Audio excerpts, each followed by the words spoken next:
सुर संग्राम आप सभी को याद ही होगा। अगर नहीं याद है तो हम याद दिला देते हैं। आप 2007-8 का वो दौर याद कीजिए जब भोजपुरी के महुआ चैनल पर सुर संग्राम नाम का एक भोजपुरी शो शुरू हुआ था। और ये शो एक तरह की गायकी प्रतियोगिता थी जो उस वक्त भोजपुरिया दर्शकों के बीच खूब प्रचलित भी हुई। इसके पहले सीजन के फाइनल की कलाकारों ने अपना परचम खूब लहराया था।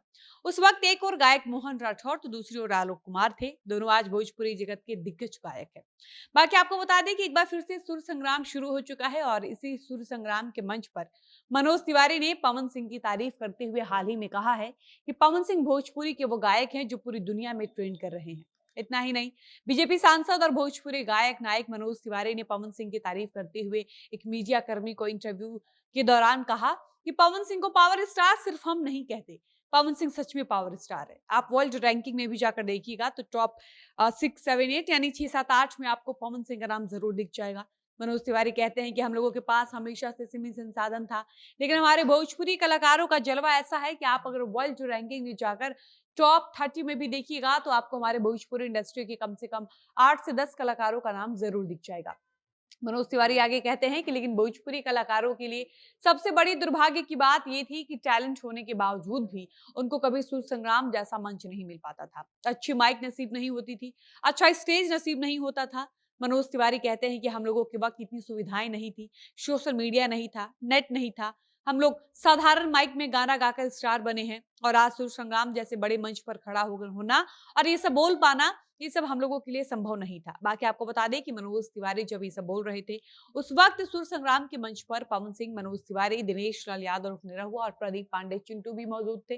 बाकी हम आपको आगे की वीडियो में बताते हैं कि सुर संग्राम के मंच पर पवन सिंह ने इंटरव्यू के दौरान क्या कुछ कहा। लेकिन उससे पहले नमस्कार, मेरा नाम है डॉली पांडे, मेरे साथ है कैमरामैन विशाल और आप देख रहे हैं जनता जंक्शन। आपको बता दें कि सुर संग्राम संगीत आधारित शो है और इसमें भोजपुरी के प्रतिभाशाली यानी टैलेंटेड कलाकारों को अपनी प्रतिभा दिखाने का मौका दिया जाता है। इसी शो की शुरुआत आज से 14-15 साल पहले हुई थी और एक लंबे समय के बाद यानी एक लंबे ब्रेक के बाद फिर से इस शो को शुरू किया गया है। और इस बार इस शो को भोजपुरी एक्टर प्रदीप पांडे चिंटू होस्ट कर रहे हैं।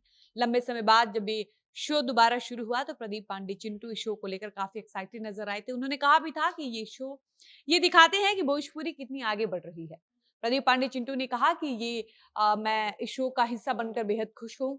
मैं चाहूंगा कि इस शो में एक से बढ़कर एक प्रतिभाशाली कलाकार हैं और अपनी प्रतिभा को दुनिया के सामने लाए। बतौर फिल्म स्टार ऐसे शो में आता रहूंगी, लेकिन बतौर होस्ट ये मेरे लिए अच्छा अनुभव देने वाला है। मुझे लगता है कि शो को आपने पहले भी खूब पसंद किया है। रियलिटी शो सुर संग्राम का ये सीजन भी सबको बेहद पसंद आएगा।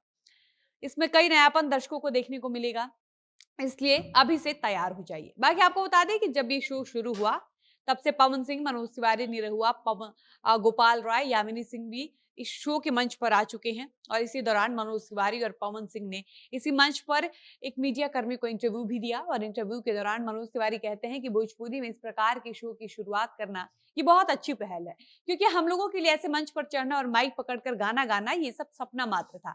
टैलेंट होने के बावजूद भी हम लोगों को ऐसे मंच कभी नसीब नहीं हुए। लेकिन जब से सुर संग्राम आया तब से हमारे बहुत सारे भोजपुरी कलाकारों को इस मंच के माध्यम से अपना प्रतिभा दिखाने का मौका मिला। उसके बाद पावर स्टार कहे जाने वाले पवन सिंह ने भी मीडिया कर्मी से बातचीत की और इंटरव्यू के दौरान सुरों के बादशाह पवन सिंह ने मनोज तिवारी की बात का समर्थन करते हुए कहा कि सुर संग्राम जैसे मंच पर खड़ा होना भी हम लोगों के लिए सपने जैसा था। पवन कहते हैं कि मनोज भैया ने एक बात बिल्कुल सही कहा कि हम लोग अपने करियर की शुरुआत में जब कहीं मंच करने जाते थे तब हम लोगों को वहां ढंग का माइक और स्टेज भी नसीब नहीं होता था। बड़ी मुश्किल से हम लोग एक प्रोग्राम कर पाते थे। हम लोग कभी सोचते भी नहीं थे कि कभी इतने बड़े मंच पर खड़ा होने का और बोलने का मौका भी मिलेगा। बाकी भोजपुरी के लिए बहुत ही गर्व की बात है कि भोजपुरी कलाकार अब एक दूसरे की सराहना कर रहे हैं, एक दूसरे की तारीफ कर रहे हैं, एक दूसरे के काम को अप्रिशिएट कर रहे हैं। इसके साथ इस वीडियो को यहीं पर समाप्त करते हैं। मिलते हैं नए वीडियो में। धन्यवाद।